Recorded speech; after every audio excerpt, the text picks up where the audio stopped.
Welcome to the deep dive. We're here to give you that strategic shortcut. Cutting through stacks of lessons, accounts, essays, so you walk away informed, ready to connect the dots. That's the goal. Today, we're really immersing ourselves in the teachings, the culture, the philosophy of the nation of gods and earths. You probably know them as the five percenters. Right. And our mission here, it's pretty clear. Mhm. We're distilling the core thinking, the philosophy of the NGE. This isn't just like a history lesson. Mhm. We're really trying to extract the relevance of their key concepts, knowledge of self, this idea of self-sovereignty, and how they systematically reject traditional religion. Yeah. And the hook, the really radical starting point for everything else, is their core assertion. Hmm. The black man is God and the black woman is the earth. The whole culture presents itself as this self-contained system, like an intellectual revolution aiming for self-actualization, Mm, built on the idea that you already have everything you need to understand and, well, master your reality. exactly. You don't need to look outside. So let's unpack that main concept right away. Knowledge of self, or KOS. The Mhm. sources are really insistent that this isn't a belief system. Right. It's not religion, not some vague spirituality. No, it's presented as, well, an exact science. The science of identity, God, nature, and, very importantly, mathematics. KOS is framed as the only necessary path to understanding your purpose. Mm. And that understanding is what supposedly unlocks the power to create real social change. All without needing belief or faith. Exactly. Totally bypassing that.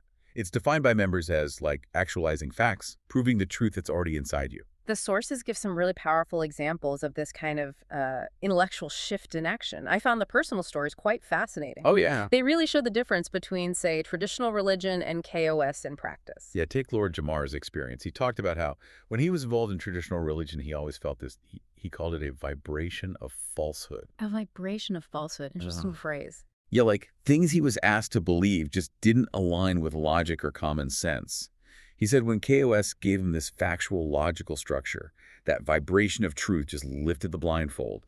He saw reality, his purpose, clearly. And it's not just thinking differently, right? It sounds like it completely changes how people live. Absolutely. Yeah, 'cause- Totally transformative. You see that clearly in the background story of Supreme Understanding. He talks very openly about going from juvenile delinquency, GAN life, the game that's not a game, as they called it, and even incarceration, Wow. straight into intense self-study, intellectual work. He actually went on to get a doctorate, focusing his research on the impact of non-formal education, like the NGE lessons. So it really shows the philosophy as a tool for like a complete personal turnaround. Yeah, and potentially societal rehabilitation, too. Okay, so if KOS is the foundation, then the mind.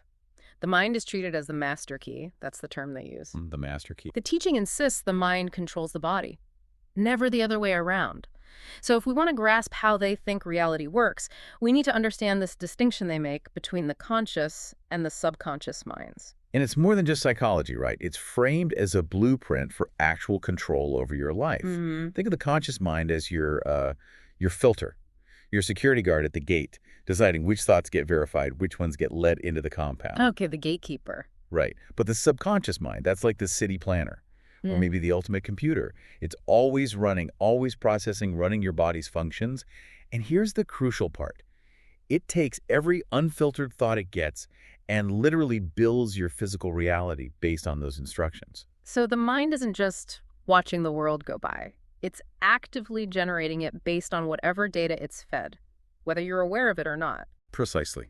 Which leads straight to a core universal law in this philosophy. Whatever gets accepted and stored in your subconscious mind, good thought, bad thought, fear, hope, doesn't matter. It'll be brought to you, manifested in your physical life. That puts a huge amount of responsibility on the individual. It makes the individual fully 100% responsible for their situation. Good or bad, you created it. Mm-hmm. So there's this enormous emphasis on the conscious mind's job.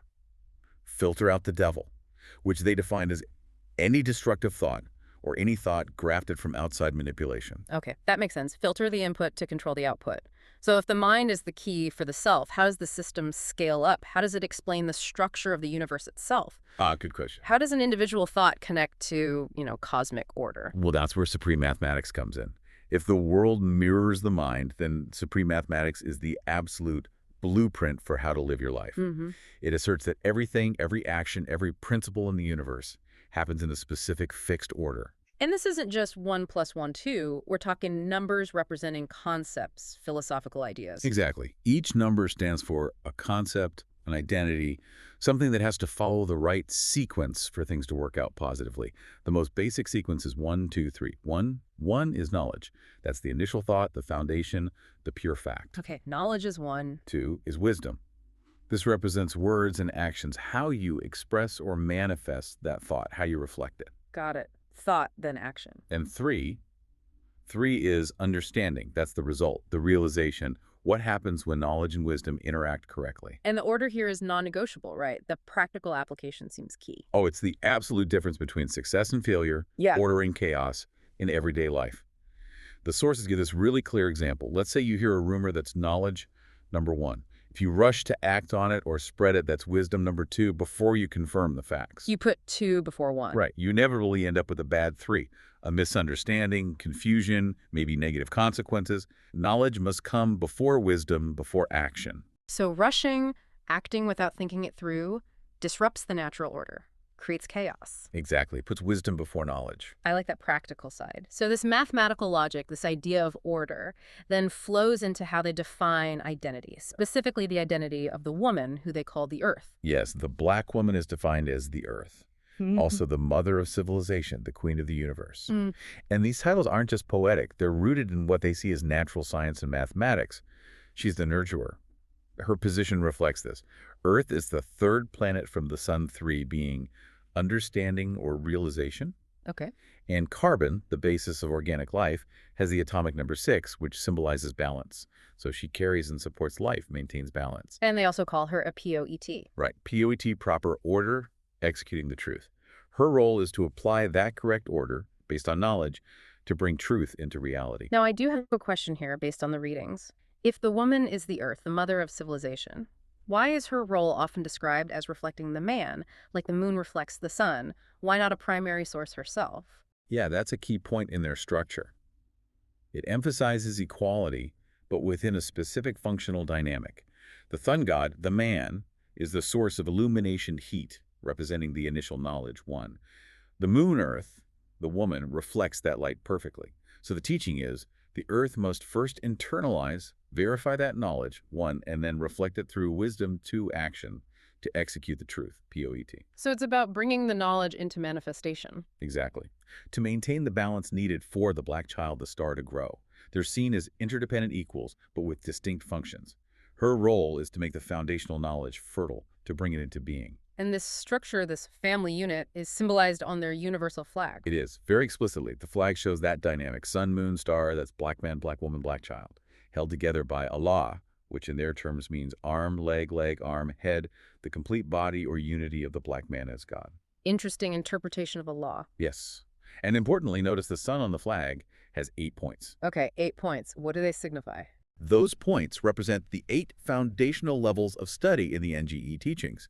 It covers everything from, how to dress, proper diet, history, all the way to supreme mathematics and the supreme alphabet. So the flag isn't just a symbol, it's like a curriculum map. Pretty much, a map towards achieving and maintaining that knowledge of self. Okay, moving from the mathematics of self and identity to how they see society. Yeah. We have to talk about the NGE's breakdown of the global population. Right. This categorization explains who knows the truth, who manipulates it, and who's just unaware. They divide everyone into 3 groups, the 85%, the 10%, and the 5%. It's a critical part of their sociological view. Yeah. The 85%, that's the vast majority of masses. They're defined as blind, deaf, and dumb to the knowledge of themselves. Meaning they don't know who they truly are, so they look for gods and guidance outside themselves, making them easily led, easily manipulated. Okay, the unaware majority. Then there's the 10%. Who are they? The 10% are defined as the bloodsuckers of the poor. This is the small group who do know the truth. They understand the science of self-creation, how reality works, but they use that knowledge to manipulate the 85% for their own profit and control. And the sources point fingers. They specifically say the 10% often rule through institutions like religion and medicine, using belief and dependency to maintain power. That's a pretty sharp critique of societal structures. So who are the 5%? The 5% are those who know the truth and dedicate themselves to sharing it freely. They're called the poor righteous teachers. Poor. Why poor? Poor. because they've supposedly transcended materialism. They lack greed, lack selfishness. Their mission is just to elevate the mentality of the 85%, to teach them knowledge of self. Okay. Now, this societal analysis leads us directly into probably the most sensitive and often controversial part of the NGE teachings we found in the source material, the origin of the devil. Right. And just to be clear for everyone listening, we're acting as impartial analysts here, reporting directly on what the provided lessons and texts state. Absolutely. That's crucial. So the NGE teaches that the Caucasian white man is Jacob's grafted devil. Grafted. Yes, created through a deliberate 600-year process. They describe it as selective breeding, or eugenics, systematically breeding out dominant traits, blackness, and saving only the recessive offspring, generation after generation, until whiteness was achieved. What's the rationale given for this incredibly radical idea? Why would someone do this? The name Jacob, they point out, means the supplanter. The story goes that Jacob was a scientist living thousands of years ago who was exiled and sought revenge. The stated goal was to create a grafted man which is made weak and wicked. Weak and wicked, how so? Weakened by being removed from the original source, and wicked in the sense of being designed to cause disruption, chaos, and rule through trickery to supplant the original black man. To help explain this concept of an inherent bred in nature, they use an analogy. The Doberman-Pinscher one. Can we unpack that a bit? It seems key to understanding their view on biological determinism. Yeah, the Doberman analogy is used often. The Doberman was originally bred, engineered, for specific traits guarding, attacking. So the argument goes, even if you raise a Doberman in a loving home, treat it well, and it never bites anyone. It's still inherently a Doberman bred for that purpose. Exactly. The philosophy argues that its underlying nature, the predisposition it was bred for, is still there, locked in its genes. They use this to explain that positive actions by individuals don't change what they see as the fundamental genetically fixed nature of the beast created by Jacob. That is a staggering concept. It seems to completely reject the modern idea that environment or good intentions can fundamentally alter a disposition defined as innate. It makes character almost a fixed genetic blueprint. It does. It's a core part of their teaching, and they contrast this sharply with their critique of what they call external mystery god religions. They see those systems as tools of control, instruments designed by the 10% to convince the 85% that they're incompetent, that they need an external savior or guide, that this produces weak, slave-minded people dependent on something outside themselves. So the fundamental conflict is between relying on external forces versus absolute self-reliance, self-confidence based on knowledge. Absolutely. The NGE philosophy demands that your decisions, your actions, must be rooted in knowledge, facts, logic, and confidence in yourself as the supreme being. They actively reject making decisions based on just belief or raw emotion, ignorance, or feeling rushed. It has to come from your own understanding, your own logic. Okay, so bringing it all together, what's the practical goal of learning all this, of doing the knowledge, as they say? The immediate goal is conquering your internal struggle. Members are taught that the biggest battle, the constant battle, is inside yourself. Fighting your own vices, your weaknesses, the internal snakes that they say grow from those unfiltered negative thoughts we talked about earlier.